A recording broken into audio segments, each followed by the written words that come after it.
नमस्कार दोस्तों, 8 PM India में आपका स्वागत है। करीब 3 महीने पहले उत्तराखंड स्थित केदारनाथ मंदिर से लगभग 1.5 अरब रुपए मूल्य का सोना चोरी होने की खबर सुर्खियों में आई थी। तीरथ पुरोहित और 4 धाम महापंचायत के उपाध्यक्ष संतोष त्रिवेदी ने केदारनाथ मंदिर को दान में मिला 23 किलो 780 ग्राम सोना चोरी होने का आरोप लगाया था। आरोप लगते ही राज्य सरकार एक्शन में आ गई। चूंकि 4 धाम यात्रा पीक पर थी, यात्रा के समय कोई बड़ा बवाल ना हो, इसलिए मुख्यमंत्री पुष्कर सिंह धामी ने फटाफट राज्य के संस्कृति और धार्मिक मामलों के सचिव हरिचंद्र सेमवाल और गढ़वाल कमिश्नर की अध्यक्षता में एक हाई लेवल जांच समिति का गठन कर दिया। प्रदेश के पर्यटन, धर्मस्य और संस्कृति मंत्री सतपाल महाराज के मुताबिक इस जांच समिति में विशेषज्ञों के अलावा स्वर्णकार भी शामिल हैं।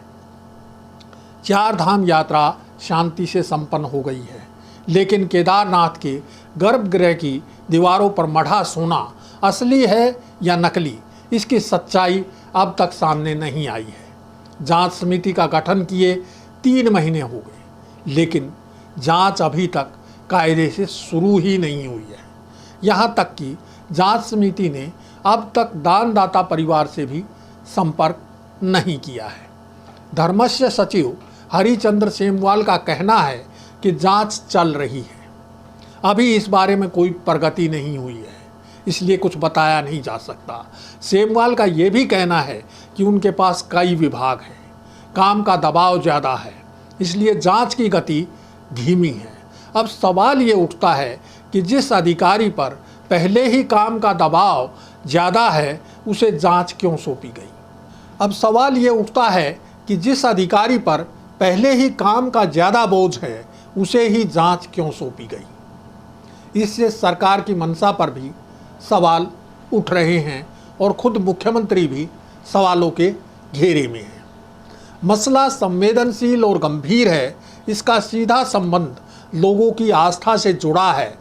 राज्य में हिंदुत्व की प्रबल समर्थक पार्टी की सरकार है, लेकिन मंदिर समिति पर लगे सोना चोरी के आरोपों की जांच ठंडे बस्ते में है। मंदिर का प्रबंधन श्री बद्रीनाथ केदारनाथ मंदिर समिति देखती है। इस समय समिति के अध्यक्ष अजेंद्र अजय हैं। अजय ने पिछले विधानसभा चुनाव में भाजपा से टिकट की मांग की थी। खैर, टिकट तो नहीं मिला, लेकिन उन्हें मंदिर समिति का अध्यक्ष नियुक्त करके एडजस्ट कर दिया गया। अजेंद्र अजय के कार्यकाल में महाराष्ट्र के दानदाता लखी परिवार से दान स्वीकार किया गया, जो 23 किलो 780 ग्राम सोना बताया जा रहा है। मंदिर समिति ने दान बाकायदा नियमों के मुताबिक स्वीकार किया है। प्रदेश के धर्मस्य मंत्री सतपाल महाराज के मुताबिक मंदिर के गर्भगृह की दीवारों पर सोने की परत चढ़ाने का काम दानदाता परिवार के स्वर्णकारों ने भारतीय पुरातत्व सर्वेक्षण विभाग के विशेषज्ञों की देखरेख में किया। इसमें मंदिर कमेटी की कोई भूमिका नहीं थी और दानदाता परिवार ने सोने की परत चढ़ी प्लेटें लगवाने के बाद मंदिर समिति को सोना खरीदने और इसे गर्भगृह की दीवारों पर मंडवाने के काम से संबंधित तमाम पक्के बिल कमेटी को सौंप दिए। सोना नकली होने के आरोप उस समय लगे जब 18 जून को गौतम नोटियाल नाम के ट्विटर हैंडल से मंदिर के स्वर्ण जटित गर्भगृह की दीवारों पर पॉलिश किए जाने का वीडियो वायरल किया गया। इसके बाद तीरथ पुरोहितों ने मंदिर समिति पर सोने की हेराफेरी के आरोप लगाए। मंदिर समिति सिरे से इन आरोपों को खारिज कर रही है। खैर, सरकार ने जांच समिति बना दी और जांच अब कच्छप गति यानी सरकारी जांच की तरह ही चल रही है। इस बीच मंदिर कमेटी ने अपना दफ्तर भी शिफ्ट कर लिया है। शिफ्टिंग के दौरान मंदिर से जुड़े महत्वपूर्ण कागजात को खुर्द-बुर्द किए जाने की आशंका भी जताई जा रही है। गौरतलब है कि मार्च 2021 में प्रदेश के 53 मंदिरों के बेहतर संचालन के लिए श्री माता वैष्णो देवी श्राइन बोर्ड की तर्ज पर देवस्थानम बोर्ड का गठन किया गया। बोर्ड बनाए जाने से मंदिर में आने वाले चढ़ावे और दान पर सरकार का नियंत्रण हो गया।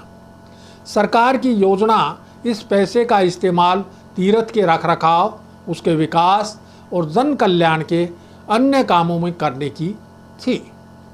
इसका पंडा पुरोहित समाज ने जोरदार विरोध किया, चूंकि इन मंदिरों में आने वाले चढ़ावे का बड़ा हिस्सा पंडा पुरोहित समाज को मिलता था, जो बोर्ड बनाए जाने के बाद बंद हो गया।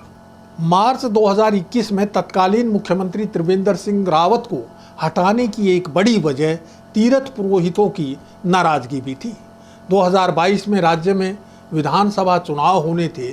बीजेपी नेतृत्व चुनाव के चलते तीर्थ पुरोहितों के दबाव में आ गया। इसलिए पुष्कर सिंह धामी ने मुख्यमंत्री पद संभालने के बाद देवस्थानम बोर्ड को भंग करके पुरानी व्यवस्था लागू कर दी। केदारनाथ मंदिर में लगे सोने के नकली होने के विवाद को देखते हुए एक बार फिर देवस्थानम बोर्ड बनाने की मांग उठने लगी है। केदारनाथ धाम पर करोड़ों लोगों की आस्था है। पूरे देश की जनता आस्था के केंद्र इस प्राचीन मंदिर में हुए स्वर्ण घोटाले की सच्चाई जानना चाहती है। और सबसे बड़ा सवाल ये है कि केदारनाथ मंदिर में अरबों रुपए के सोने के घोटाले का सच कब सामने आएगा। अब समय हो चला है आपसे विदा लेने का। जल्द फिर हाजिर होंगे नए मुद्दे और नए सवालों के साथ। नमस्कार।